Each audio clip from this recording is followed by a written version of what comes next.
Do you feel like with Sean McDermott now, based on what happened last year? Look, a year or so ago, we had this conversation. I'm losing my mind. You're a little more even keeled than I am, about 13 seconds. And I hate talking about it, but I'm going to, because Sean McDermott blew the game last year in the last 13 seconds. I don't want to hear about Leslie Frazier. He contributed, sure, not once, twice. Sean McDermott calls timeout. He had all the time in the world to say, no, this is not the look that we want to have.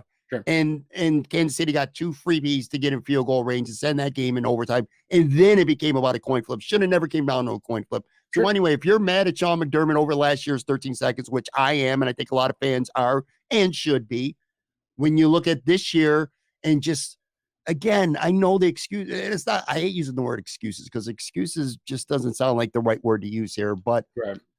It feels to me like there's more questions right now with Sean McDermott than answers when it comes to, not is this guy a great leader among men? He is. We knew that before the Cincinnati DeMar Hamlin thing, and we especially saw that in light of that.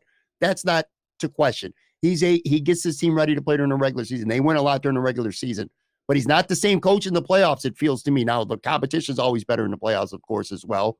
You know, some detractors might point to the fact that the Bills beat up on chumps. This defense builds up their stats, you know, playing backups. I mean, and DVOA rookies. accounts for that. A DVOA still suggests that the Bills are really good, right? Like Yeah. And I do think they're good. We had a first place schedule this year. It was harder than people thought it was in August because we thought those Miami, Jets, even the Patriots games were going to be bigger cakewalks than they were. So the Bills schedule actually played out a little bit more difficult than I think people thought it was. If you had questions about Sean McDermott being the right coach to get you over the hump, take you to the promised land after last season, has any of that been answered this year? Not for me. I think he's not going to be fired.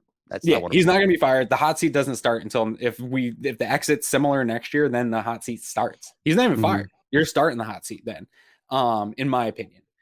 I think the statement you said is wrong in that there's more questions than there are answers. We have way more answers than we do questions. The question is just a big one.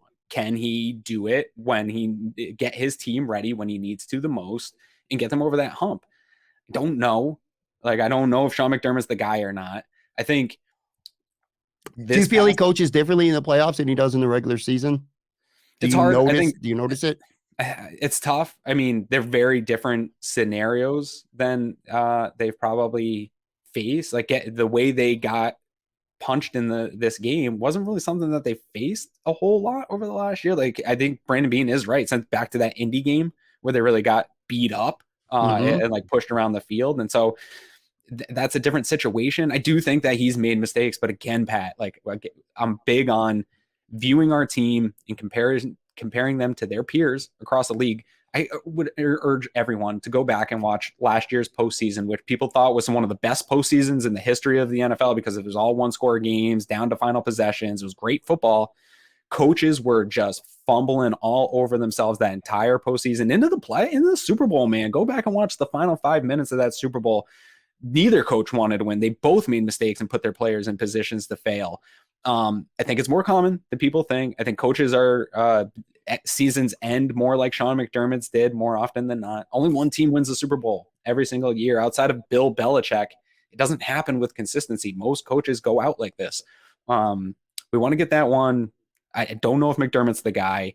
I'm staying the course. They put a big plan in place years ago. I want them to tweak it as they go, but I'm staying the course, right? We got this cap corrected. We've got a good roster. I think it's a top 5 NFL roster.